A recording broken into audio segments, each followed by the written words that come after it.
Welcome to all my dear student. Today we will discuss on a new topic from cell biology, cell wall.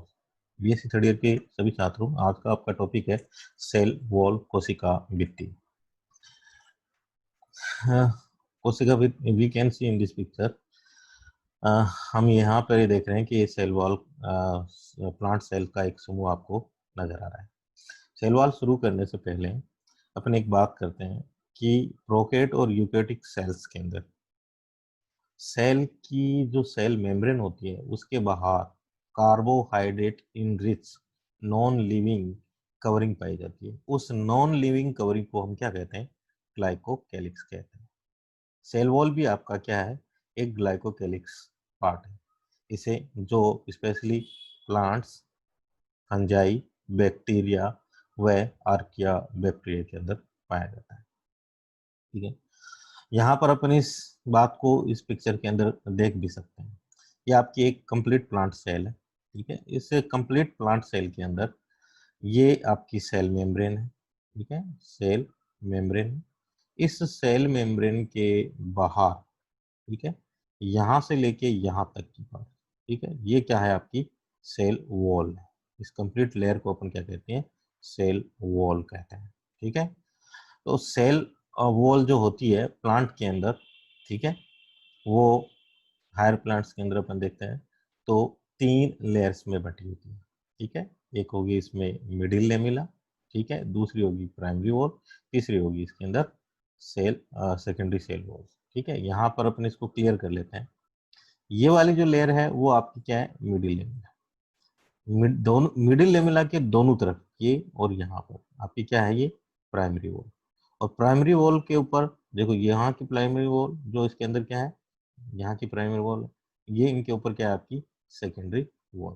ठीक है, तो सीधा सा आप यहाँ से एक चीज क्लियर कर लेना कि जो मिडिल लेमिला है वो दो सेल के बीच की परत है जो दो सेल्स को आपस में जोड़ने का कार्य करती है। ठीक है, और इसके ऊपर दोनों तरफ जो भी सेल स्थित हैं उनके द्वारा प्राइमरी सेल वॉल का मटेरियल डिपॉजिट किया जाएगा, और इसी तरह से प्राइमरी सेल वॉल के ऊपर सेकेंडरी सेल वॉल का मटेरियल है जो डिपॉजिट किया जाएगा। ठीक है, इंट्रोडक्शन में अपन चले। सेल वॉल के इंट्रोडक्शन में आते, खोज किसने की थी? रॉबर्ट हुक ने। आप अच्छी तरह से जानते हो रॉबर्ट हुक ने अपने स्वयं के जो उसका माइक्रोस्कोप था उसके द्वारा सबसे पहले जिन सेल्स को देखा था, जिन सेल्स को उसने पहली बार देखा था, वो सेल डेड सेल थी। तो डेड सेल में उनका प्रोटोप्लाज्म नहीं था, तो उन्होंने क्या देखा? उन्होंने केवल उन सेल्स का सेल वॉल देखा। ठीक है, तो उन्होंने सेल एक्चुअल में देखा जाए तो उन्होंने किसकी खोज की थी? सेल वॉल की खोज की थी। ठीक है, कार्ल रुडोल्फी एंड JHF लिंक ने ये सिद्ध किया कि प्रत्येक जो सेल है उसकी स्वयं की उसके ऊपर क्या पाई जाती है? सेल वॉल पाई जाती है। ये सेल वॉल को अपन डिफाइन करें, हालांकि अपन पहले भी बोल चुके हैं कि ये जो सेल वॉल के चारों ओर पाई जाने वाली एक नॉन लिविंग, कौन सी? प्रोकैरियोटिक सेल के बाहर पाई जाने वाली नॉन लिविंग स्ट्रक्चरल लेयर है जो मेम्ब्रेन के बाहर स्थित रहती है, और ये सेल को एक निश्चित शेप और रिजिडिटी प्रदान करती है। ठीक है, इसके साथ साथ ये टफ, फ्लेक्सिबल, रिजिड होती है, और अपन ये चीज कर ली, स्ट्रक्चरल सपोर्ट और प्रोटेक्शन प्रदान करती है। सेल वॉल की स्ट्रक्चर की बात करें अपन, तो सेल वॉल बेसिकली अपन ने पहले भी क्लियर कर लिया, 3 लेयर्स की बनी हुई एक परत होती है, जिसमें सबसे पहली परत आपकी मिडिल लेमिला, दूसरी परत primary cell wall, secondary cell wall तीसरी परत के रूप में यहाँ पर पाई जाती है। मिडिल लेमिला दो सेल्स को जोड़ने वाली एक परत होती है जो स्पेशली किसकी बनी होती है? कैल्शियम या मैग्नीशियम पेक्टेट की बनी होती है, जिसमें सबसे ज्यादा मात्रा किसकी मिलती है? कैल्शियम की पाई जाती है। इस में पेक्टिन्स मौजूद होता है, जिसके कारण ये जेल लाइक स्ट्रक्चर होती है। ठीक है, और इस परत को दो सेल्स के बीच में जोड़ने का कार्य करने के कारण इसे अपन क्या कहते हैं? सेल सीमेंट भी कहते हैं। इस लेयर की जो उत्पत्ति है, ओरिजिन जो है इसका, किससे होता है? साइटोकाइनेसिस के दौरान दोनों जो न्यूक्लियस बन चुके हैं, जैसे इस सेल के अंदर अपन देखें तो यहाँ पे ये दोनों न्यूक्लियस बन चुके हैं, इनके मध्य भाग में सेल, प्लांट सेल के अंदर, इस मध्य भाग के अंदर ER व गोल्जी बॉडी के टुकड़े जमा होते हैं और इन टुकड़ों को अपन क्या बोलते हैं, प्रेग्मोप्लास्ट कहते हैं, जिनके ऊपर गोल्जी बॉडी द्वारा कैल्शियम या मैग्नीशियम पेक्टेट का जमाव कर देने पर यहाँ पर एक लेयर बन जाती है। उस लेयर को हम क्या कहते हैं, मिडिल लेमिला कहते हैं। इस मिडिल लेमिला लेयर के अंदर कुछ छिद्र भी रह जाते हैं और वो छिद्र एक सेल से दूसरी सेल के जो प्रोटोप्लाज्म है उसको जोड़ने का कार्य करती हैं और इन छिद्रों को हम क्या कहते हैं, प्लाज्मा डेस्मेटा कनेक्शंस कहते हैं। और यहाँ पर ये जो मिडिल लेमिला है, इन्हीं प्लाज्मा डेस्मेटा कनेक्शन को स्टेबिलिटी भी प्रदान करता है। यहाँ पर अपन ये चीज देख रहे हैं कि ये आपकी ब्लू कलर वाली क्या है, मिडिल लेमिला है, जिसके ऊपर आपकी ये प्राइमरी वॉल है, ये अपने पहले डिस्कस कर लिया, प्राइमरी वॉल है, प्राइमरी वॉल के ऊपर ये सेकेंडरी वॉल, यहाँ से यहाँ तक की जो है वो सेकेंडरी वॉल। सेकेंडरी वॉल जैसे मैंने आपको बताया कि प्लांट्स के अंदर जो सेल वॉल है वो किसकी, स्पेशली किसकी बनी होती है, मेनली सेलुलोज की। सेलुलोज यहाँ पर फाइबर्स के रूप में पाए जाते हैं।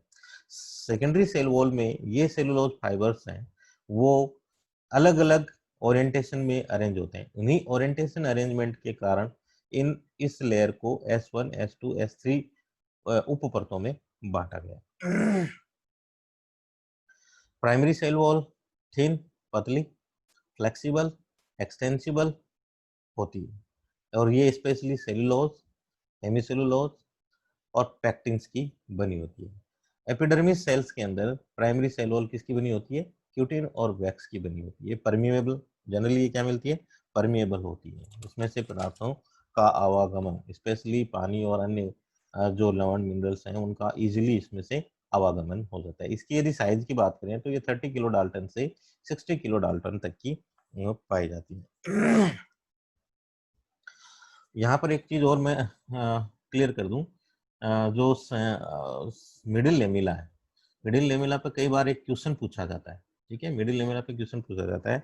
जनरली आप फ्रूट्स को देखते हैं, फ्रूट के अंदर कच्चे फ्रूट जब खाते हैं तो हमें करकसे लगते हैं, लेकिन मेच्योर होने के बाद में वो फ्रूट हमें मतलब कच्चे फ्रूट जो होते हैं वो आपको क्या लगते हैं, हार्ड लगते हैं और हार्ड होते हैं चबाने में। लेकिन जैसे ही फ्रूट जब राइपन पक जाते हैं तो वो सॉफ्ट हो जाते हैं। ऐसा क्यों होता है, क्योंकि फ्रूट राइपनिंग के समय इनके अंदर पाई जाने वाली जो मिडिल लेमिला वो क्या हो जाती है, घुल जाती है और इससे फ्रूट क्या बन जाते हैं, सॉफ्ट बन जाते हैं। एक चीज यहाँ पे एक क्वेश्चन और भी पूछते हैं कि मिडिल लेमिला में कैल्शियम मैग्नीशियम पेक्टेट में से किसकी मात्रा अधिक पाई जाती है, तो जनरली कैल्शियम की मात्रा यहाँ पर अधिक पाई जाती है। वापस अपने प्राइमरी सेल वॉल पे आते हैं। प्राइमरी सेल वॉल के का जो डेवलपमेंट है, जब सेल ग्रोथ कर रही होती है और ग्रोथ कर रही होती है और उसका जो इलोंगेशन है से पूर्व ही इसका निर्माण हो जाता है। इसीलिए ये जब फ्लेक्सिबल और एक्सटेंसिबल होती है तो जब सेल की इलोंगेशन चल रहा होता है तो ये वॉल भी क्या होती है, आपकी फैलती रहती है। इस वॉल जब मिडिल लेमिला पे इस वॉल का डिपोजिशन किया जाता है तो उसमें सेल जो सेलुलोज फाइबर्स हैं वो एक रैंडमली इसके ऊपर डिपॉजिट होते रहते हैं। रैंडमली क्या हो जाते हैं, इसके ऊपर डिपॉजिट होते हैं। कई बार ये भी देखा गया है कि सेलुलोज फाइबर्स यहाँ पर जो इस मिडिल लेमिला पे डिपॉजिट हो रहे हैं प्राइमरी सेल वॉल में, वो अनुप्रस्थ रूप में भी होते हैं। लेकिन जैसे जैसे सेल की ग्रोथ होती है तो वो रैंडम हो जाते हैं उनकी, लेकिन वो जब ग्रोथ कर रही है सेल अपनी अपने आप को इलोंगेटेड कर रही होती है तो उस समय वो सेल की ग्रोथ के अकॉर्डिंग क्या हो जाते हैं, बढ़ते रहते हैं या अरेंजमेंट होते रहते हैं। ये इलास्टिक होती है इसलिए इसमें, ठीक है, इलास्टिक होती है इसलिए ये तनन, इनका तनन सामर्थ्य के कारण ये बढ़ती रहती है। जैसे जैसे सेल की ग्रोथ होगी तो ये भी क्या हो जाएगी, बढ़ती जाएगी। सेकेंडरी सेल वॉल ये थिक होती है, ठीक है, इसमें भी पैक्टिन की मात्रा कम पाई जाती है। इसके अलावा सेलुलोज और हेमीसेलुलोज इसके अंदर आधिक्य में मिलते हैं। इसमें जब सेल वॉल मेच्योरिटी पे आती है तो उस समय लिग्निन का जमाव हो जाता है, ठीक है। लिग्निन जमाव के कारण lignin, suberin, wax, tannin, calcium carbonate की कई सारे पदार्थों का जमाव होने के कारण ये कठोर और रिजिड हो जाती है। लिग्निन का जमाव इस सेल की लिग्निन का जमाव इसकी स्ट्रेंथ और वुड की डेंसिटी का निर्धारण करता है। ठीक है, जनरली इसके अंदर जो लिग्निन का जमाव है वो 10 से 25% के आसपास मिलता है। सेलुलोज फाइबर्स इसके अंदर 35 से 50% मिलते हैं। हेमी सेलुलोज यहाँ पर 20 से 25% इनके अंदर पाया जाता है। जिम्नोस्पर्म के अंदर यदि टर्सरी वॉल भी हमें देखने को कई बार मिलती है। उनकी जो ट्रेक्रियरी एलिमेंट्स होती हैं, उन ट्रेक्रियरी एलिमेंट्स में जाइलोन का जाइलोन का जो डिपोजिशन है वो सेकेंडरी वॉल के ऊपर पाया जाता है। सेकेंडरी वॉल के डिपोजिशन के बाद में जनरली सेकेंडरी वॉल में लिग्निन, सुवेरिन, इन पदार्थों का जमा होने के बाद में सेल क्या हो जाती है, डेड हो जाती है, क्योंकि सेल का अदर दूसरी सेल से कनेक्शन खत्म हो चुका होता है। इसलिए इसके साथ साथ सेल वॉल के अंदर जब सेकेंडरी सेल वॉल का डिपोजिशन होता है उस समय कई सारे पैटर्न्स भी हमें डिपोजिशन के देखने के मिलते हैं। ठीक है, जैसे स्पाइरल पैटर्न में, ठीक है, यानी अपन इनके अंदर देखें तो इस तरह से स्पाइरली स्प्रिंग के समान इनके अंदर डिपोजिशन पाया जाता है। कई बार इसमें इस तरह वलयाकार रूप में भी इनका डिपोजिशन पाया जाता है। इसके अलावा कई बार इसमें इस तरह लेडर लाइक, ठीक है, भी स्केलरी फॉर्म के रूप में यहाँ पे मिलता है। कुछ सेल में ये रेटिकुलेट जालिकावत रूप में भी मिलता है। ठीक है, इस तरह से इसमें जाल बन जाता है तो रेटिकुलेट रूप में भी इसमें मिलता है। कुछ के अंदर ये पिटेड फॉर्म में मिलती है, इसे पिट बन जाते हैं। हाँ, यहाँ पर यदि अपन देखेंगे कि जो मिडिल लेमिला बनी है उस पर जब पदार्थों का डिपोजिशन होता जाता है, प्राइमरी वॉल, सेकेंडरी वॉल, इनका जब डिपोजिशन होता है तो कुछ स्थान ऐसे होते हैं जहां पर पदार्थों का डिपोजिशन नहीं होता है और उन पदार्थों पर डिपोजिशन नहीं होने के कारण क्या रह जाते हैं, छिद्र रह जाते हैं। इन छिद्र को हम क्या बोलते हैं, पिट कहते हैं। ठीक है, पिट कहते हैं। तो यहाँ पर ये जो पिट जो होते हैं इनके द्वारा स्पेशली अपन ट्रेक्री एलिमेंट के अंदर देखें तो पदा जल का जो आवागमन इन पिट के द्वारा चला होता रहता है। Next we can see ultra structure of cell wall की बात करें तो इलेक्ट्रॉन माइक्रोस्कोप की स्टडी के दौरान इसमें देखा गया कि सेल वॉल के दो मुख्य पार्ट्स होते हैं, एक फिब्रिल्स, दूसरा होता है आपका मैट्रिक्स होता है। जो फिब्रिल्स जो होते हैं, फाइबर्स होते हैं, रेसे जो होते हैं वो किसके बने होते हैं, सेलुलोज के बने होते हैं। ठीक है, और पैक्टिन्स, ठीक है, जो मैट्रिक्स होती है वो किसकी बनी होती है, पैक्टिन्स, मुख्य पदार्थ होता है पैक्टिन्स, उसके बाद हेमीसेलुलोज और ग्लाइकोप्रोटीन्स इसके अंदर पाया जाता है। यहाँ पर मैं आपको एक चीज क्लियर करते हैं अपन,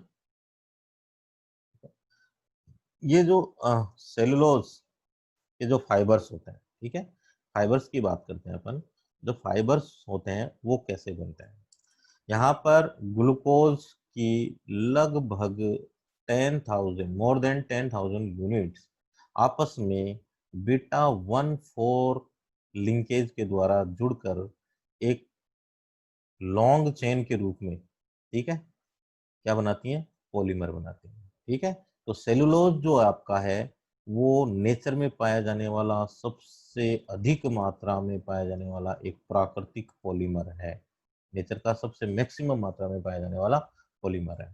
ठीक है, इस लॉन्ग चेन वाले पॉलीमर्स की लगभग 36 फाइबर जो चेन्स होती हैं वो आपस में जुड़कर क्या बनाती हैं, माइक्रोफाइब्रिल्स बनाती हैं, माइक्रोफिब्रिल्स बनाती हैं। ये माइक्रोफिब्रिल्स जो होते हैं वो हेमीसेलुलोज, ठीक है, हेमीसेलुलोज, ठीक है, हेमीसेलुलोज के द्वारा, ठीक है, से किसके द्वारा जुड़ जाते हैं, हाइड्रोजन बॉन्ड के द्वारा जुड़ते हैं, हाइड्रोजन बॉन्ड के द्वारा जुड़ते हैं। ठीक है, जिससे ये सेलुलोज के जो फाइबर्स होते हैं वो क्या हो जाते हैं, टफ हो जाते हैं, इनको स्ट्रेंथ मिल जाती है। ठीक है, स्ट्रेंथ मिल जाती है और टफ हो जाते हैं। हेमिसेलुलोज जो है वो भी आपका एक पॉलीमर है जो पॉलीसेकेराइड है, ब्रांच्ड, ये भी क्या आपका एक हाईली ब्रांच्ड पॉलीसेकेराइड है जो इस सेकेराइड है जिससे ये एच बॉन्ड के द्वारा जुड़ने के कारण, ठीक है, हेमिसेलुलोज से एच बॉन्ड के जुड़ने के कारण ये टफ हो जाती है। ये चीज अपन ने क्लियर कर ली। इसके साथ में ये जो हेमीसेलुलोज और इनसे बना हुआ जो फाइबर्स होता है, वो जो पैक्टिन की बनी हुई, ठीक है, स्पेशली पैक्टिन्स की बनी हुई जेल लाइक जो स्ट्रक्चर होती है, ठीक है, जेल लाइक जो स्ट्रक्चर होती है, उस स्ट्रक्चर को हम क्या कहते हैं, यहाँ पर मैट्रिक्स कहते हैं, ठीक है, जिसमें कुछ ग्लाइकोप्रोटीन्स भी, कई प्रकार की ग्लाइकोप्रोटीन्स भी इसमें साथ में पाई जाती है, ठीक है। इस जेल लाइक मैट्रिक्स में ये सेलुलोज और हेमिसेलुलोज से जुड़ा हुआ फाइबर क्या रहते हैं, पड़े रहते हैं। जैसे इस तरह से ये जेल लाइक है, इसमें ये फाइबर्स इसके अंदर क्या हो जाते हैं, धसे रहते हैं, ठीक है। ये जो जेल लाइक पेक्टिन्स जो होता है, ठीक है, पेक्टिन्स भी आपका क्या है, एक पॉलीसेकेराइड है, ठीक है, पॉलीसेकेराइड है जो स्पेशली ग्लेक्टोयूरोनिक एसिड रेजिड्यू से बना होता है। ये नेगेटिवली चार्ज्ड होती है, ये क्या होती है आपकी, नेगेटिवली चार्ज होती है। इस नेगेटिवली चार्ज पर कैल्शियम आयंस पॉजिटिवली रूप से जुड़ते हैं, जुड़ने के कारण, ठीक है, जुड़कर यहाँ पर जेल और साथ में क्या जुड़ जाता है, इनके अंदर जल मिल जाता है। ये तीनों चीजें, ठीक है, ठीक है, पैक्टिन्स, ठीक है, नेगेटिव चार्ज, पॉजिटिवली चार्ज आपका कैल्शियम, ये तीनों आपस में जुड़कर क्या बनाते हैं, ये जेल लाइक स्ट्रक्चर बनाती हैं, जो यहाँ पर मैट्रिक्स का कार्य करती है, और इस मैट्रिक्स में ये फाइबर्स जमा होते रहते हैं, ठीक है।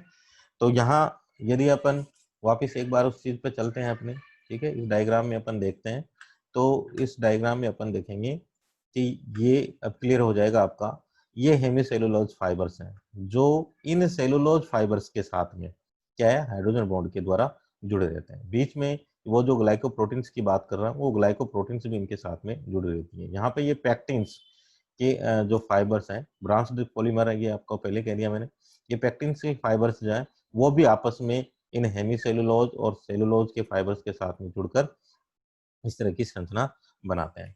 जनरली जब सेल वॉल का डिपोजिशन हो रहा होता है, तो प्राइमरी सेल वॉल के डिपोजिशन में ये जो सेलुलोज फाइबर्स होते हैं वो रेंडमली या ट्रांसवर्स रूप में अरेंज होते हैं, लेकिन सेकेंडरी सेल वॉल में ये एक निश्चित क्रम में ही अरेंज रहेंगे, और जनरली यहाँ पर समांतर पैरेलली अरेंज्ड ये सेल की जो ग्रोथ हो रही है उसके पैरेलली अरेंज्ड होते रहते हैं। ये इसके अंदर दिखाया गया, we can see in this picture, हमने क्लियर कर लिया, ये आपकी जो जेल लाइक स्ट्रक्चर है, क्योंकि मिडिल लेमिला है, मिडिल लेमिला में हमने आपको पहले ही बता दिया कि इसमें क्या मिल रहा है, आपका पेक्टिन मिल रहा है, पेक्टिन क्या होगा, जेल लाइक होगा। यदि यहाँ पर एक बात और कर लेते हैं अपन कि जेम और कुछ जो जेलीज होती हैं, यदि आपको उसको जेल लाइक बनाना है तो उसमें आपको क्या डालना पड़ेगा, पैक्टिन पदार्थ डालना पड़ेगा, इसलिए ये क्या होती है, जेली बनाने के लिए पैक्टिन का काम आता है। तो ये पैक्टिन की बनी होने के कारण ये जेल लाइक स्ट्रक्चर होती है, तो मिडिल लेमिला भी आपकी क्या होगी, यहाँ पर जेल लाइक होगी, ठीक है। इस मिडिल लेमिला पर ये फाइबर्स जमा हो रहे हैं, देखो मैंने ये बता रहा है, यहाँ पर ये आपके क्या हो रहे हैं, समांतर पैरेलल जो फाइबर्स यहाँ अरेंज, यहाँ पर अनुपस्थित रूप में इसमें अरेंज होते हैं, ठीक है। इन सेलुलोज फाइबर्स के साथ में ये क्या जुड़ा हुआ है, ये जो लाइट ग्रीन कलर का ये हेमीसेलुलोज है, जो क्रॉस लिंक के द्वारा इसके साथ में जुड़ा है, और इनको cross link fibres, cellulose fibre के साथ में ये पैक्टिन्स जुड़ी होती हैं, ये आपकी सेल मेम्ब्रेन। तो मिडिल लेमिला और सेल मेम्ब्रेन के बीच में, मिडिल लेमिला और सेल मेम्ब्रेन के बीच में आपकी क्या मौजूद रहती है, एक्चुअली में प्राइमरी और सेकेंडरी सेल वॉल रहती है। फंक्शन ऑफ सेल वॉल, ये सेल को एक स्ट्रेंथ, ठीक है, रिजिडिटी प्रदान करती है, जिसके कारण सेल स्ट्रक्चर अपने को एक सेल की एक निश्चित शेप दिखाई पड़ती है, और मैकेनिकल सपोर्ट भी प्रदान करती है। ये जो फिजिकल बैरियर का कार्य करती है, ठीक है, ये सेल को फूलने से और ब्रस्टिंग होने के से भी बचाती है। ऑस्मेटिक प्रेशर के दौरान क्या होता है कि जो विलायक होता है उनका इनफ्लो सेल के अंदर बढ़ जाता है, लगातार पानी आता रहता है, यदि सेल वॉल वहां पर इस ऑस्मेटिक प्रेशर के विरुद्ध में वॉल प्रेशर और ट्रगर प्रेशर क्रिएट ना करे तो सेल क्या होगी, फट जाएगी, ठीक है। तो उससे बचाने के लिए ये सेल वॉल कार्य करती है। सेल सिग्नलिंग का कार्य भी इसी के द्वारा किया जाता है। सेल मेंटेन, सेल की शेप और जो स्ट्रक्चर है उसको मेंटेन करती है। कंट्रोल, ठीक है, सेल ग्रोथ की डायरेक्शन को भी कंट्रोल करती है। जैसे मैंने आपको बताया कि सेल की जो ग्रोथ हो रही होती है, तो उस समय सेल जो सेलुलोज फाइबर्स होते हैं उनका ओरिएंटेशन स्पेशली इनकी सेल ग्रोथ के अकॉर्डिंग चलता है। सेल की जो आर्किटेक्ट है वो किसी भी प्लांट की आप यदि जो स्ट्रक्चर देख रहे हो, वो स्ट्रक्चर आपको बेसिकली इस सेल वॉल के द्वारा डिसाइड की हुई आर्किटेक्ट होती है, फॉर्म होती है। सेल में डिफ्यूजन प्रोसेस को कंट्रोल करती है। सेल वॉल जितनी भी प्लांट की सेल्स आपस में एक दूसरे के साथ जुड़ी होती हैं, तो इनका जो डेड मटेरियल है सेल वॉल है वो आपस में क्या होता है, कनेक्टेड रहता है, और ये आपस में कनेक्टेड होकर क्या बनाता है, एपोप्लाज्म। यानी कि सारी सेल वॉल्स का आपस में जुड़ने पर जो संरचना होती है उसको हम क्या बोलते हैं, एपोप्लास्ट कहते हैं। इसी तरह से इन सभी सेल्स का जो साइटोप्लाज्म है या कोशिका द्रव्य है वो आपस में जुड़ा रहता है। उस जुड़े हुए साइटोप्लाज्म को हम क्या बोलते हैं, सिम्प्लास्ट कहते हैं। कैसे जुड़ा रहता है कि प्रत्येक सेल्स अपने प्लाज्मा डेस्टिनेटा कनेक्शन के द्वारा अपने प्रोटोप्लाज्म को जोड़े रखती है, और सभी का प्रोटोप्लाज्म इस तरह से जुड़ा होने के कारण से हम क्या कहते हैं, सिम्प्लास्ट कहते हैं। से कुछ सीड्स के अंदर जो सेलुलोज होता है वो क्या करता है, जो सेल वॉल होती है वो कार्बोहाइड्रेट स्टोरेज का कार्य करती है। इसके अलावा ये पैथोजन से, डिहाइड्रेशन से और इन्वायरमेंटल फैक्टर से सेल की रक्षा करती है। बायोलॉजिकली अपन देखें तो ये सिग्नलिंग मॉलिक्यूल्स को निर्धारण, सिग्नलिंग मॉलिक्यूल को एक्टिव, ठीक है, करने का सोर्स का भी कार्य करती है, और सेल इंटरेक्शन के अंदर भी इसका योगदान देता है। सेल कंपोजिशन के बारे में अपन ने पहले भी बात कर ली, फिर भी अपन सेल वॉल मटेरियल की कंपोजिशन की बात करें तो प्राइमरी सेल वॉल में जो कंपोजिशन मिलता है, सेल वॉल, हेमीसेलुलोज और पैक्टिन मुख्यतः मिलता है। एपिडर्मिस के अंदर जो प्राइमरी सेल वॉल वो किसकी बनी होगी, आपकी क्यूटिन और वैक्स की बनी होगी। सेकेंडरी सेल वॉल के अंदर आपका सेलुलोज मिलेगा, हेमीसेलुलोज मिलेगा, उसकी कंसंट्रेशन आप देख रहे हो 35 से 50% सेलुलोज होगा, हेमीसेलुलोज 20 to 35% होगा, लिग्निन आपका, यहाँ पे आप याद रखना पैक्टिन नहीं मिलेगा, पैक्टिन सबसे कम मात्रा में मिलेगा। यूकेरियोटिक सेल वॉल में अपन बात करें तो जो फंजाई होती हैं उसकी जो सेल वॉल है वो किसकी बनी होती है, काइटिन पॉलीमर की। काइटिन जो पॉलीमर है वो एक अमीनो शुगर, ठीक है, एन एसिटिल ग्लूकोसामिन की बना हुआ पॉलीमर होता है। इसमें भी आपका क्या मिलता है, आपका β14 ग्लाइकोसिडिक लिंकेज इसके अंदर पाया जाता है। सेलुलोज आप जानते हो मैक्सिमम अर्थ के ऊपर पाया जाने वाला पॉलीमर है ये।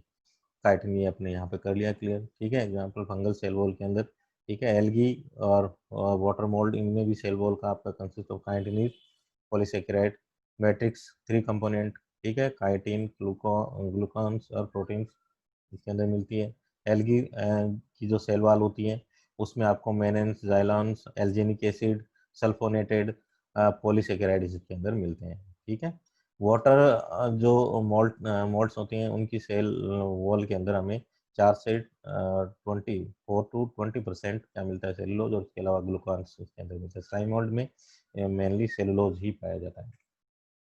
प्रोकैटिक सेल वॉल की बात करें तो प्रोकैटिक सेल वॉल के अंदर सेल मेम्ब्रेन के बाहर जो लेयर यहाँ पर होती है उसमें, क्योंकि इसी सेल मेम्ब्रेन सेल वॉल के आधार पर प्रोकैटिक जो बैक्टीरिया है, स्पेशली बैक्टीरिया है, बैक्टीरिया को 2 पार्ट्स में डिवाइड किया गया है, gram negative bacteria and gram positive bacteria. Gram negative bacteria में 2 सेल मेम्ब्रेन पाई जाती है, एक आउटर सेल मेम्ब्रेन, एक इनर सेल। आउटर और इनर सेल मेम्ब्रेन के बीच में आपका क्या रहता है, सेल वॉल स्थित रहती है, ठीक है, जो पतली होती है। जबकि ग्राम पॉजिटिव बैक्टीरिया में आउटर सेल जो मेम्ब्रेन होती है वो क्या होती है, एब्सेंट होती है, और सेल वॉल जो होती है वो डायरेक्ट कहाँ रहती है, सेल मेम्ब्रेन के बाहर स्थित रहती है, और ये ठीक होती है, मोटी होती है, ठीक है, ठीक है, होती है।